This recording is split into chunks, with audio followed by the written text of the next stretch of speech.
Day with us. Great to have you with us as well. Yeah. And it is 5 o'clock somewhere. It is here. Straight to that Fox News alert for you. As a result, mass evacuations intensifying at this hour as California's crumbling Oroville Dam threatens to unleash catastrophic and deadly flooding. Anticipating the failure of the nation's tallest dam, nearly 200,000 people are running for their lives. Kelly Wright has been following this story. He's been on all night long with breaking details, and he's here now with the very latest. Good morning, Kelly. Heather and Rob, good morning to you as well. Now, authorities in California are hoping to avert this crisis. It's now a race against time to keep Oroville, the man-made reservoir behind America's tallest dam, from unleashing its fury on the valley below. At least 188,000 terrified residents ordered to flee their homes and leave everything behind in a mass exodus that's left major highways at a standstill. Traffic is terrible. There's a lot of praying going on. They're evacuating everybody. Now we had like 7 lines out here. It's just crazy, just nonstop. Evacuation orders coming after a horrifying discovery: erosion on Oroville's dam's emergency spillway, which was activated for the first time in its nearly 50-year history. It was supposed to be a second line of defense after rushing water tore a gaping hole into the main spillway, sending chunks of concrete crashing down below. When we had water coming over the top of the emergency spillway, it was beginning to erode the ground. Right. But if that is not addressed and we don't take care of that and mitigate it properly, essentially what we're looking at is approximately a 30-foot wall of water that would be coming out of the lake. That would be devastating. And at this hour, the goal is to drain the lake by about 50 feet using the heavily damaged main spillway, carefully keeping the flow of 100,000 cubic feet per second. But as emergency officials watch it crumble before their very eyes, the safety of thousands is at the will of Mother Nature. Once you have a damage to a structure like that, it's catastrophic. Today was an example. It was a tough call to make. It was the right call to make to protect the public. Experts will move in to assess the damage at daybreak today. More than 250 law enforcement officers have been called in to help with evacuations, and the National Guard is on standby. And Rob, I should point out here that this is all being caused by a lot of that rainfall during the winter storm out there on the West Coast. And it's just incredible that nobody saw this coming, that it wasn't being monitored a little more closely. And you used to live in that area. I did, yeah. I used to live in that area. And dams, it's so important to California, and they have gotten a lot of rain this year, which we're thankful for, but what a mess. Not that much. Yeah. Thanks, Kelly. All right. All right, no options off the table as a brand new immigration order could come as soon as today. President Trump promising a rewrite that will pass through the court system. Griff Jenkins is live in Washington, D.C. with what to expect. Good morning, Griff. Good morning, Heather and Rob, and fasten your seatbelts. We could see movement in the president's battle over his travel ban playing out today. President Trump speaking aboard Air Force One as he headed out for Mar-a-Lago over the weekend.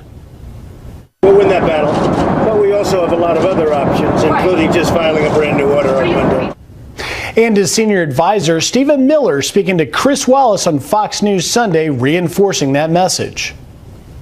We are contemplating new and additional actions to ensure that our immigration system does not become a vehicle for admitting people into our country who are hostile to this nation and its values. The fight stems from the Ninth Circuit Court of Appeals having upheld the suspension of the president's travel ban last week. Senate Minority Chuck Schumer weighed in with his advice to the president. I think he ought to throw it in the trash. I think this executive order is so bad and so poisoned. It doesn't really make us safer. It doesn't focus on the areas where we really need to tighten up. It's just un-American and unconstitutional. This comes on the heels of major crackdowns by immigration officials last week, sparking protests nationwide and in Mexico and prompting the ACLU to create what they call rapid response teams to confront the rise in deportations by the administration. President Trump also tweeting about it over the weekend, saying, quote, "The crackdown on illegal criminals is merely the keeping of my campaign promise, gang members, drug dealers, and others being removed." And finally, guys, Canada's Prime Minister Justin Trudeau, who doesn't necessarily see eye to eye to President Trump, visits the White House later today. That will be an interesting meeting. Yeah. Thank you, Griff. Well, let's go to North Korea now. New overnight there. They're calling its ballistic missile launch a success as the UN security prepares for an emergency meeting this afternoon. The White House vowing to show, quote, unquestioned military strength following the latest provocative move. This weekend, President Trump stood shoulder to shoulder in solidarity with the Prime Minister of Japan, who called the test intolerable. Meantime, President Trump set to meet the two world leaders this week, both with opposite views on his immigration policies. In just hours, as Griff just told us, Canadian Prime Minister Justin Trudeau is heading to Washington for his first face-to-face with the president. Trudeau recently accepted 40,000 Syrian refugees. And then on Wednesday, President Trump then welcomes Israel's Prime Minister Benjamin Netanyahu, who has praised his plans to build a border wall. Well, confirmation votes for two more of President Trump's cabinet picks are set for today. Steve Mnuchin, nominated for Treasury Secretary, faced a tough road to get to this point thanks to liberal lawmakers. The Senate breaking a Democratic filibuster on Friday, pushing him through. The confirmation vote for David Shulkin, picked to head the VA, also set for this evening. The Senate's confirmation of President Trump's cabinet has been the slowest in modern history. Our own Chris Wallace confronted Democratic Senator Ben Cardin over the stall tactics behind it. Isn't this blatant Democratic obstruction?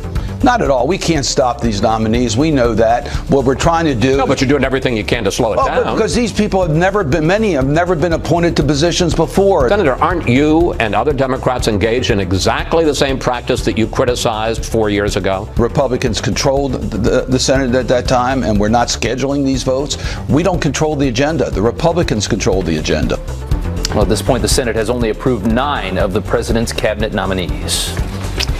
Well, it didn't take too long for music's biggest night to get political. Yeah, the host of the 59th Grammys, James Corden, kicking things off just 10 minutes in, was a little-known singer that made a big statement on the red carpet. Joy Villa turning a lot of heads with her Make America Great Again dress. You don't see a lot of that at the Grammys. As for the music, one performance did steal the show.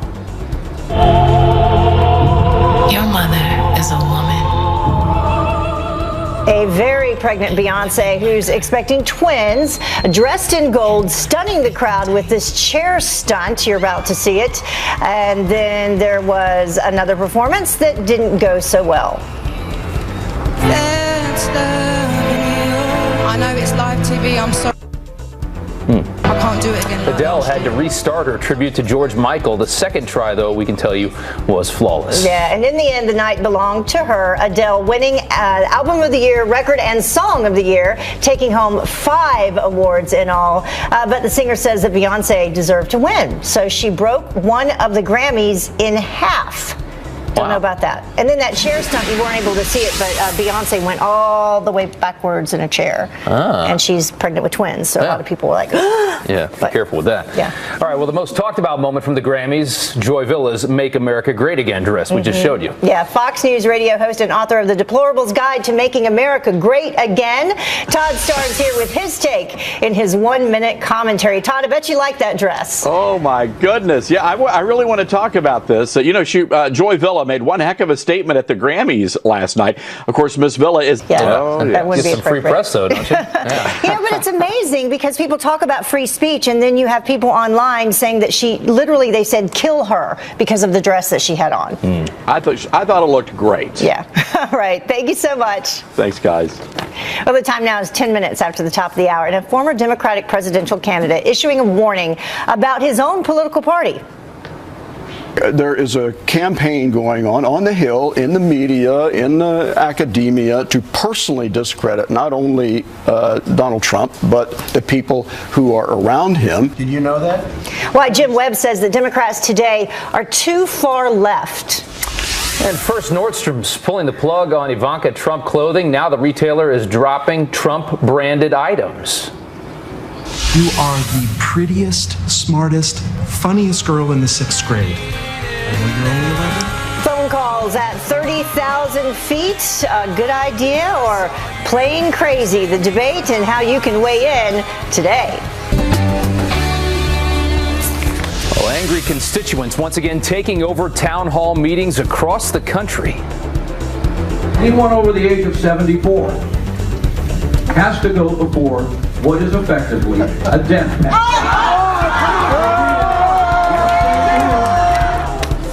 We're seeing scenes like this all over. Many lawmakers saying some of these protesters might have been trained, and now there's some proof to back that up. A liberal activist group in New York is offering a training this weekend on how to effectively address your congressman at a town hall meeting. A former Democrat senator and presidential hopeful Jim Webb calling out his own party for how they're treating President Trump. There is a campaign going on the Hill, in the media, in academia, to personally discredit not only Donald Trump, but the people who are around him. By 18, when the Democrats are very vulnerable, particularly in the Senate, there will not be a record of accomplishment that they can run against. Webb going on to say Democrats are now all about identity politics. So let's keep talking about Jim Webb's message. Do you think Democrats today are too far left? Log on to Fox and Friends First Facebook page. Right after the show, we'll have a live debate. Hashtag keep talking. All right, a fire exchange as the White House defends recent claims of voter fraud. Senior policy advisor Stephen Miller trying to lay out the evidence, but ABC's George Stephanopoulos just keeps cutting him off.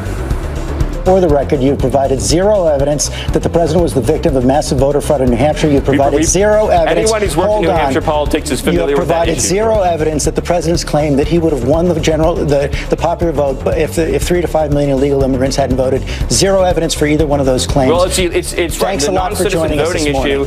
The non-citizen voting issue is pervasive and widespread, and we are going to protect our country from voter fraud. You can start by providing evidence to back up your claims. Thanks for joining us this morning. Well, the president has named Vice President Mike Pence to lead the investigation into voter fraud. Ooh, that was a little hostile. Well, the Army plans to spend $300 million in a blitz of bonuses and advertising. The move meant to attract new talent with a goal of 6,000 new troops signing up by October 1st, which would make it the largest increase ever. The Army's also doubling bonuses, offering up to $40,000 to new recruits and soldiers whose enlistments are up this year. All right, crying babies, unruly passengers, and now phone calls in flight. It could soon be a reality. But is it a good idea? Yeah, I'm not so sure about that. Cheryl Casoni from our sister network, Fox Business, here with how flyers really feel. Good morning, Cheryl. How do they really feel? Yeah. Yeah, you're right on here. Good morning, guys. Doesn't it sound wonderful spending hours at 30,000 feet while passengers around you chat on their cell phones? Well, judging by the comments, Americans don't want this, and they are telling the Department of Transportation no way. The public comment period for that proposal ends today, and the DOT received more than 7,000 comments on this issue. Incoming Transportation Secretary Elaine Chao has to decide whether or not to ban all calls on a flight, which means adding Wi-Fi calls to that ban. The ban's in place, but Wi-Fi is not part of it. So right now there's no regulatory rule on Wi-Fi, just cellular phone calls. But with comments like, quote, keep the ban on phone calls in place from Robert Lawrence of Atlanta, and then this one, quote, allowing cell phones to be used during airline flights would only lead to air rage among airline passengers from Albert Milo of Anaheim, California.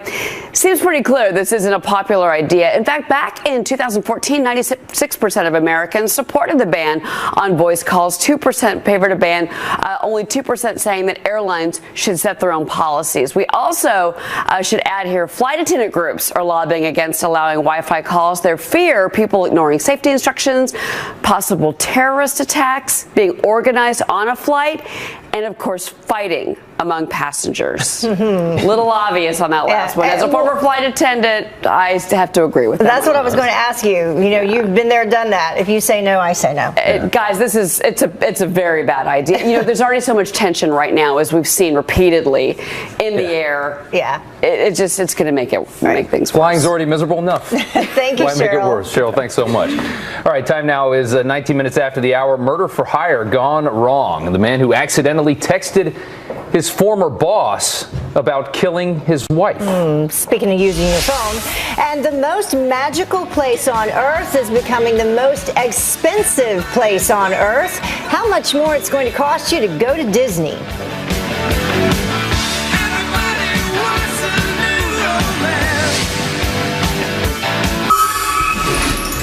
Welcome back to Fox and Friends First. Two little girls, the latest victims in Chicago's out-of-control violence. Both of them are fighting for their lives in Chicago after being shot in two unrelated incidents. Police say that a 12-year-old girl was on a playground near her school when she was hit, and then just a few miles away, an 11-year-old girl was shot sitting in the backseat of a minivan. She didn't even have time to duck for the bullets. Right now, no suspects are in custody in either incident. So far this year, Chicago has had 400 shootings, and back in 2016, there were more than 3,500. Well, a murder-for-hire plot is foiled when a man texts his former boss instead of a hitman.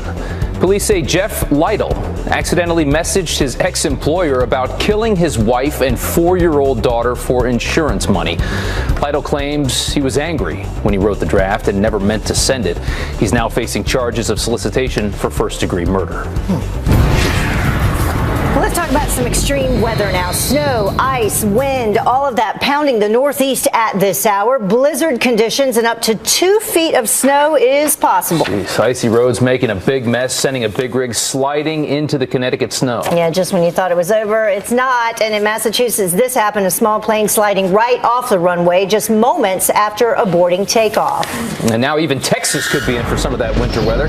Janice Dean is tracking the forecast from the Weather Center. Hey, Janice. Good morning. Good morning, Rob. Good morning, Heather. Yes, we have that nor'easter across the Northeast, bringing snow and a lot of wind across the area. And we have an upper level low that's bringing rain and mountain snow for parts of New Mexico into Texas. The past 12 hours, you can see that storm system bringing quite a bit of snow to New England, and the wind gusts are going to be excessive throughout the day today. Look at that 30s and 30 mile per hour winds, 41 in Philadelphia, New York. So even though maybe snow is not on the ground, we're going to see some airline delays because of the wind. So gusts upwards of 60 miles per hour along the Appalachians up towards the Northeast, and that's going to be ongoing throughout the day today and in through this evening. So keep that in mind. Winter weather advisories, winter storm warnings, and then we have a blizzard warning for parts of coastal Maine as this storm eventually exits. But again, it's going to be the gusty winds that are going to cause the problems with the blowing snow.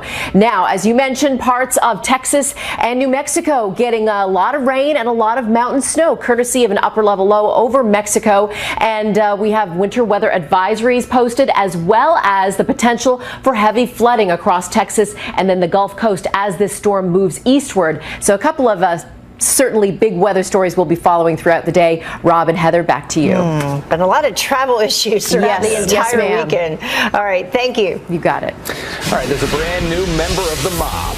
Former President George W. Bush, a lucky charm for the Southern Methodist University men's basketball team in Houston. They have their 43rd honorary member here today. How cool is that? The former president showing his support for the Mustangs against Cincinnati last night, even making it onto the Jumbotron. He sported the mob t-shirt, the name of the student section in that arena. The presidential support must have helped. SMU went on to beat the 11th ranked Bearcats 60-51. Congratulations to them. Yeah. Looks like he's feeling good. The time now is about 26 minutes after the top of the hour, and political punches at the Grammys. We can survive by sticking together with President Trump. We don't know what comes next. The host James Corden telling the crowd how to survive Trump's presidency, and social media is fired up about it. Carly Shimkus here with what is trending. She is joining us now, and after the break, you'll have a little bit more about that. Sure will. Didn't get to see the whole show last night. It was riveting. All right. Looking forward to that. This morning, mass evacuations intensifying at this hour as California's crumbling Oroville Dam threatens to unleash catastrophic and deadly flooding. Anticipating the failure of the nation's tallest dam, the spillway specifically, sending nearly 200,000 people running for their lives. That's right. Kelly Wright has been following this story all night long and has breaking details this morning. Kelly. Rob, Heather, good morning to both of you. Authorities in California hoping to avert the crisis. It's now a race against time to keep Lake Oroville, the man-made reservoir behind America's tallest dam, from unleashing its fury on the valley below. Now, at least 188,000 terrified residents ordered to flee their homes and leave everything behind in a mass exodus that's left major highways at a standstill. I was in shock a little bit. I grabbed what I could. I'm in pajamas right now. Scared. More overwhelmed. And there's a lot of praying going on. Evacuation orders coming after a horrifying discovery: erosion on Oroville's dam's emergency spillway, which was activated for the first time in nearly its 50-year history. It was supposed to be a second line of defense after rushing water tore a gaping hole into the main spillway, sending chunks of concrete crashing down below. When we had water coming over the top of the emergency spillway, it was beginning to erode the ground. Right. But if that is not addressed and we don't take care of that and mitigate it properly, essentially what we're looking at is approximately a 30-foot wall of water that would be coming out of the lake. And that is so important to avoid. At this hour, the goal is to drain the lake by about 50 feet using the heavily damaged main spillway, carefully keeping the flow at 100,000 cubic feet per second. But as emergency officials watch it crumble before their very eyes, the safety of thousands is at the will of Mother Nature. Once you have a damage to the structure like that, it's catastrophic. Today was an example. It was a tough call to make. It was the right call to make to protect the public. And so teams of experts will move in to assess the damage at daybreak today. First daylight, they're going to be there. More than 250 law enforcement officers, by the way, have been called in to help with evacuations, along with the National Guard. They're on the standby as well. And Heather and Rob, I should point out that this is an earthen dam. It is not made of concrete. It was built in 1961 and opened in 1968. So it's something that's been there for 50 years. Erosion is quite possible, especially with the heavy rainwater they've received. Keep a close eye on that one. All right. Thank you, Thank Kelly. you so much. Okay. All right, no options off the table as a brand new immigration order could come as soon as today. President Trump promising a rewrite that will pass through the court system. Griff Jenkins is live in Washington, D.C. with what to expect. Good morning, Griff. Good morning, guys. Get ready. We are likely to see movement in that battle over the president's travel ban playing out today. The Ninth Circuit Court of Appeals, of course, held up that suspension of the ban last week. Yesterday, Senate Minority Leader Chuck Schumer weighed in with fairly blunt advice to the president. I think he ought to throw it in the trash. I think this executive order is so bad and so poisoned. It doesn't really make us safer. It doesn't focus on the areas where we really need to tighten up. It's just un-American and unconstitutional. But the president vowed new action, speaking aboard Air Force One over the weekend. We'll win that battle, but we also have a lot of other options, including just filing a brand new order on Monday. And his senior advisor, Stephen Miller, speaking to Chris Wallace on Fox News Sunday, reinforced that message. We are contemplating new and additional actions to ensure that our immigration system does not become a vehicle for admitting people into our country who are hostile to this nation and its values. And this comes on the heels of major crackdowns by immigration officials, sparking protests nationwide and in Mexico, and prompting the ACLU to create what they call rapid response teams to confront the rise in deportations by the administration. President Trump tweeting about it, saying, quote, "The crackdown on illegal criminals is merely the keeping of my campaign promise. Gang members, drug dealers, and others are being removed." And finally, guys, Canada's Prime Minister Justin Trudeau visits the White House later today, and they haven't always seen eye to eye. Be interesting to watch. Yeah, they've kind of had some opposite viewpoints. Thank you very much, Griff. All right, political punches at the Grammys thrown just 10 minutes into the show. Speaking of opposite viewpoints, Carly Shimkus with Fox News Headlines 24/7, Sirius XM 115, here with the stories that have social media buzzing, and it's definitely Grammys. Well, absolutely. And you know what? A longtime Grammys producer encouraged artists to speak their mind during the award show, so it came as no surprise when the evening turned political within the first few minutes of the opening monologue, when host James Corden offered some advice on how to survive a Trump presidency. Take a listen. We can survive by sticking together with President Trump. We don't know what comes next. Well, some folks watching at home were wishing the award show would have just stuck to the music. Proud Dad of 4 says reason so many have turned away from award shows, always politics. Keep it between your friends, not TV. And JLP tweets, if he makes money by working in the U.S., he should respect the president of this great country or go back home. Oh, yeah. It'd be interesting to see what the ratings are on Right. that Well, show, you could too. take a positive spin on it. You don't know what's coming next, and it could Right. be something good. Absolutely. And what about this dress? This is the gutsiest move, I think, from the whole show. Yeah, the stars got political even before the award show began, with one performer making a surprising statement. Artist Joy Villa arrived on the red carpet wearing a red, white, and blue Make America Great Again dress. Now, Google reporting Villa's dress was the most searched of the entire night. So you know there's going to be a lot of reaction on this. Ron tweets, "We need so many more actresses like her to stand up to the New World Order." Brian says, "Thank you, Joy Villa, for your great courage and love for USA. Standing up to your peers takes courage. Team Trump has your back." Certainly a courageous move a lot of people are talking about this morning. And the reveal, she had on this big white cape, and then she was like, boom. Look at what I'm wearing. And speaking of big reveals, Katy Perry, she always has one, and she rocked a Persist armband. Yeah, Katy Perry also went political with her wardrobe. Now, she channeled her inner Hillary Clinton. Take a look who wore it better. Rocking a short blonde hair and a white pantsuit. And Perry also wore that Persist armband on it. Now, Deplorable Barlow says, "Sorry, Katy, but Joy Villa's dress won tonight." Hashtag Make America Great Again dress. Like I said, a lot of people are talking about Joy Villa's dress. Can't we just get 3 hours without politics? I don't know. I was imagining Hillary Clinton in a pantsuit similar to what Katy Perry was wearing. Yeah, absolutely. There were also a lot of non-political moments, too. Yes. Of course, Adele won the evening with her many awards And the that were granted Beyonce to her. moment was a little bit odd. Yeah, some people are saying it was a little trippy. Yeah, trippy. It's a good choice. Thank you, Carly. Thanks a lot. Well, the time now is about 10 minutes until the top of the hour. And refugees pouring into this country as the White House looks at all options to restore the president's travel order. Is the inclusive left putting our nation's security at risk? We'll have a fair and balanced debate up next.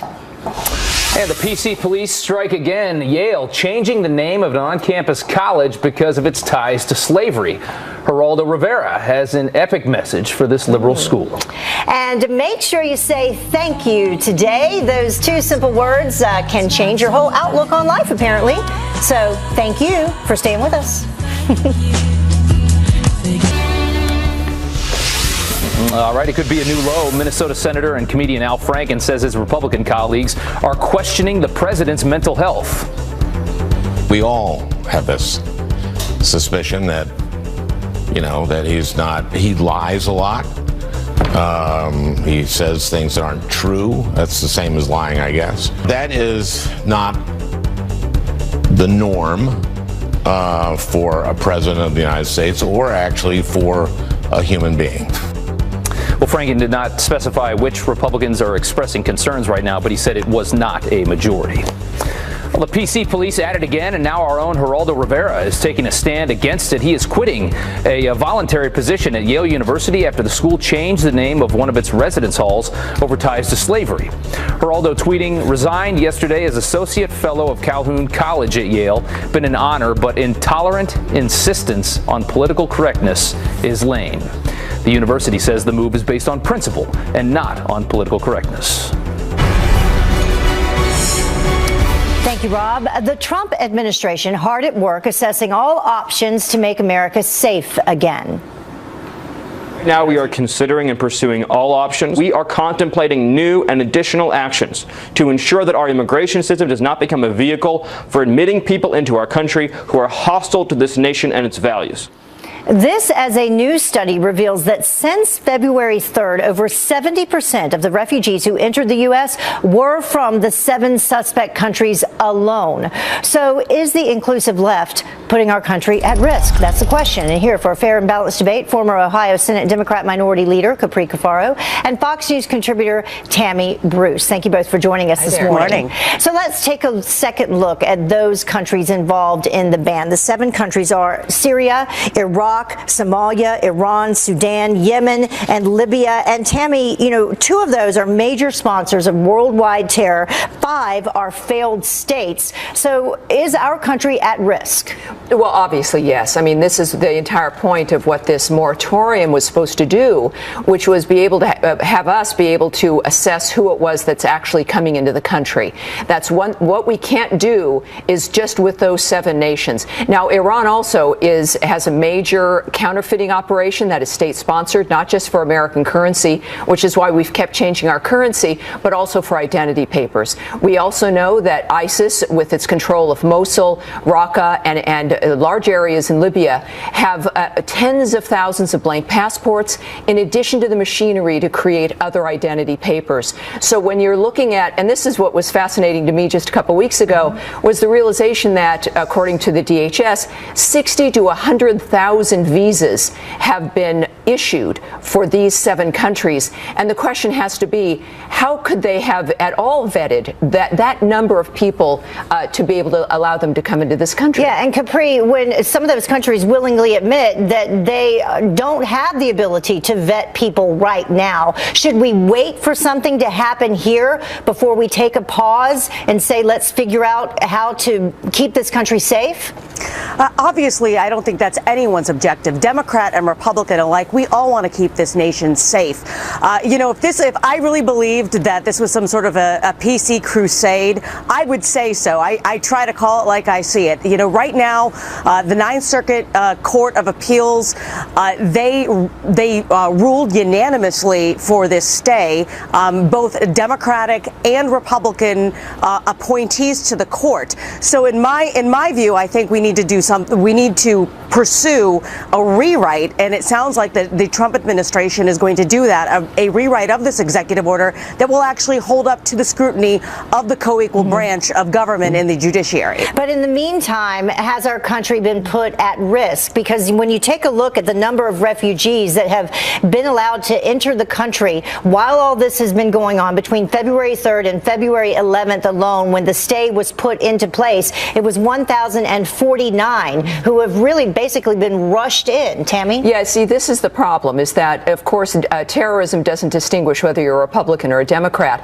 And yet, just common sense tells you that when you have the Paris attacks, where you had false documents from individuals moving through the refugee stream, Al-Qaeda and ISIS saying they wanted to use refugee streams, the odds are, of course, that this is coming in. And that's why it's really nonsensical, because when the nation's in danger, all of us are at risk, and yet it seems like they want to do this just to harm the president, which makes really no sense. Can I make one suggestion as well? Word. Sure. I mean, if we're going to be common sense about this, then if they're going to do a rewrite, they also need to include nations like the United Arab Emirates and Saudi Arabia that have obvious ties to terror, but including we have ways the to vet 9/11 them, terror though. attacks. But Capri, that's the difference. They have central governments that are functional, and we can vet them. That's the issue with this moratorium. Yeah. All right. Thank you so much, Capri. Thank you, Tammy. Appreciate you joining us.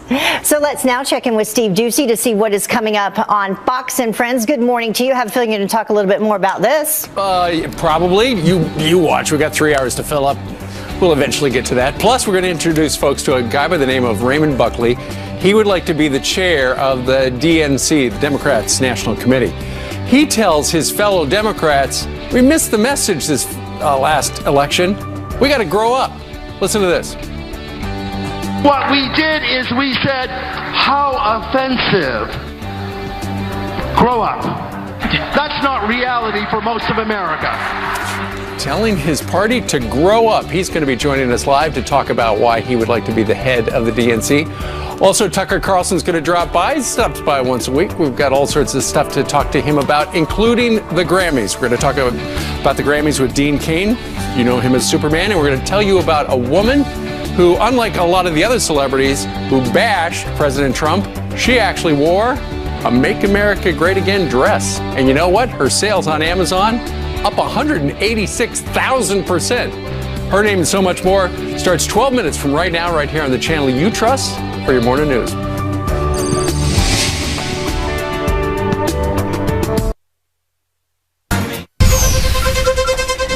Nordstrom's dropped Ivanka Trump's clothing line, and now more retailers are targeting all things Trump. That's right. Cheryl Casoni from our sister network Fox Business is here with the very latest on that. Hey, Cheryl. Hey, guys. Good morning. Yeah, this seems to be the new thing to do. If you're a retailer carrying anything Trump, just go ahead and drop a line. Now we're learning that Kmart and Sears are dropping Trump home items from their stores. Some of them are going to be offered online through third-party retailers, but overall, the furniture, the lighting, the bedding, everything coming from Trump Trump at those stores is going to be, well, discontinued. Again, like Neiman Marcus and Nordstrom's last week, citing slow sales, that the items weren't selling because they had the Trump name on them.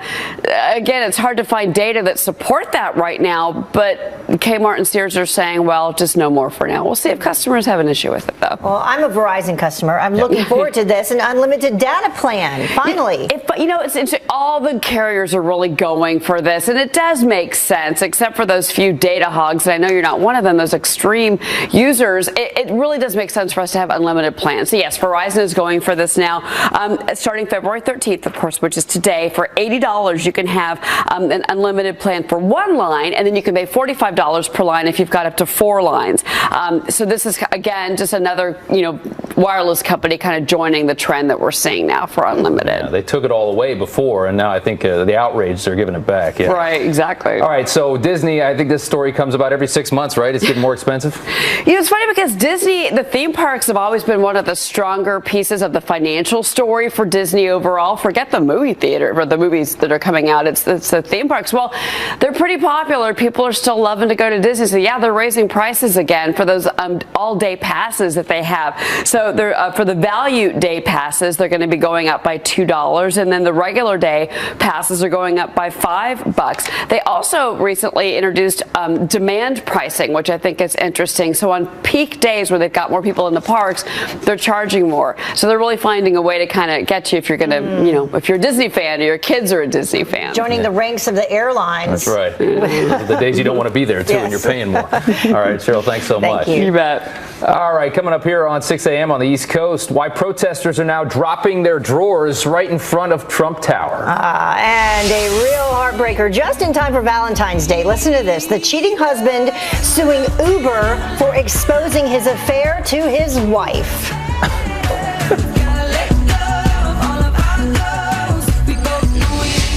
It is about 2 minutes until the top of the hour. Before we leave the house, here's what's happening for you today. Mass evacuations intensifying at this hour as California's crumbling Oroville Dam threatens to unleash catastrophic flooding. Nearly 200,000 people forced to leave as crews try to plug a hole in the emergency spill well with rocks. That hole is 300 feet wide and 70 feet deep. A brand new immigration order could come as soon as today. The president promising to rewrite the order that was halted in federal court that allows extreme vetting of refugees from 7 countries tied to extremism. And someone in Indiana is a millionaire, but you need to act fast. An unclaimed Hoosier Lotto ticket worth $4.5 million expires today. The winning number is drawn last August. All right, time for the good, the bad, and the ugly. First, the good. 2 small words can make a big difference. Thank you so much. Thank you. Thank you. Thank you, obviously, to Greg. Thank you to everyone that voted, and thank you to my manager. Yeah, researchers find saying thank you can help turn a frown upside down and stop your own depression. Also, next, the bad. A cheating husband is suing Uber, claiming that a glitch in the app tipped off his wife that he was being unfaithful. A French man says Uber gave her updates on his rides even after he logged out of his account on her phone. Couldn't be that surprising. They're French, right? Yeah. It's kind of part of the culture. He wants $48 million. Finally, the ugly. Liberal protesters on a whole new level, dropping their drawers, mooning Trump Tower in Chicago. This group angry the president has not released his tax returns. There you have it. Yep. Say thank you today. Thank you for joining us. Fox and Friends starts now. Bye. We are contemplating new executive actions designed to prevent terrorist infiltration of our country. America's largest dam on the brink of collapse. The damage to a structure like that, it's catastrophic. 200,000 people are running for their lives. The Democratic Party over the past 5 or 6 years has moved very far to the left. What we did is we said, how offensive. Grow up. They have their 43rd honorary member here today. How cool is that? Isn't this blatant Democratic obstruction? Not at all. We can't stop these nominees. We know that. But you're doing everything you can to slow it down. I just want to thank President Agent Orange. At this particular point in history, our voices are needed more than ever. Live it all up because this is the best. And with President Trump, we don't know what comes next. I can change my life to better suit your mood.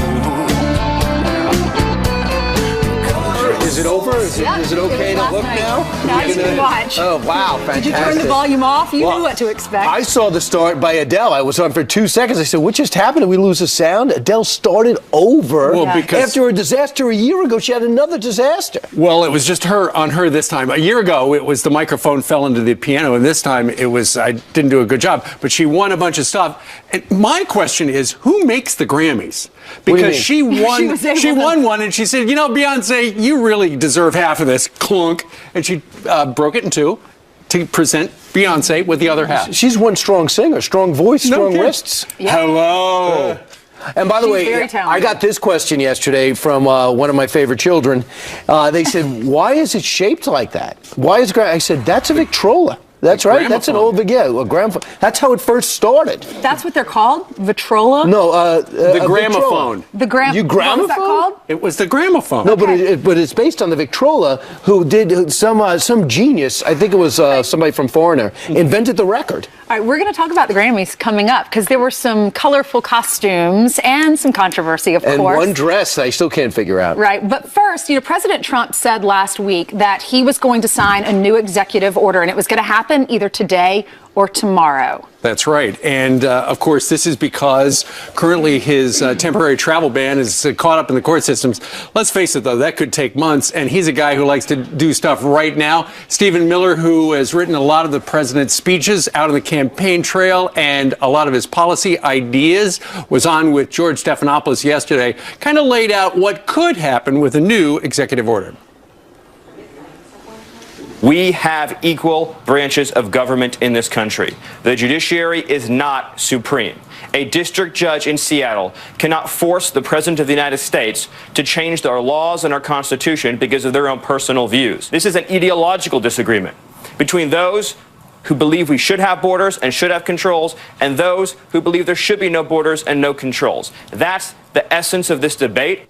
So, Donald Trump was relatively, considering what's the other sparring we've seen over the last few months, he was relatively contemplative about that failure in the Ninth District Court. And I'm just wondering if this was written just to have a pause to rewrite the vetting of these and these 7 terror nations, and maybe you fold in Pakistan eventually or Afghanistan. I'm wondering, why is it necessary to go back and fight like this? But the legal experts say if you draw it up, make some small changes, it really can't be stopped. Who was it that was sitting here last week that said it's this simple? I think it was Geraldo. He said, take a piece of paper, write a new executive order, change it, and then there you go. Well, he made it so simple. Where was he 2 weeks ago when the president came out with it initially? It looks like the revisions could include some new security measures, but the key is that it would be more focused and would be able to withstand, that is to say, any sort of legal challenge, because that is the trouble right now, and going forward, they would like to avoid that. All right, well, if you look at the number of refugees that have come into the country since that ban was lifted on February the 3rd, here are the numbers between February the 3rd and February the 11th over that 8-day span. And you can see 402 refugees came in from Syria, 340 from Iraq, 155 from Somalia, 115 from Iran, 37 from Sudan, 0 from Yemen, and 0 from Libya. So some of the changes, green cards, you can come. Number 2 is if the military gets involved and let us know who these interpreters and fixers are that helped us in Iraq, helped us in Afghanistan, helped us in other places. We also put them on the fast track because we don't want to send the wrong message and to those them. are just the numbers of refugees, not the green card holders, right? Right, exactly. Yes. So that graphic illustrates that as soon as the ban went into effect, it's like people from those countries couldn't come over. But then when the Judge Robart said, yeah, you know what, that's unconstitutional, then the administration said, okay, we'll put a pause on it. 402 from Syria.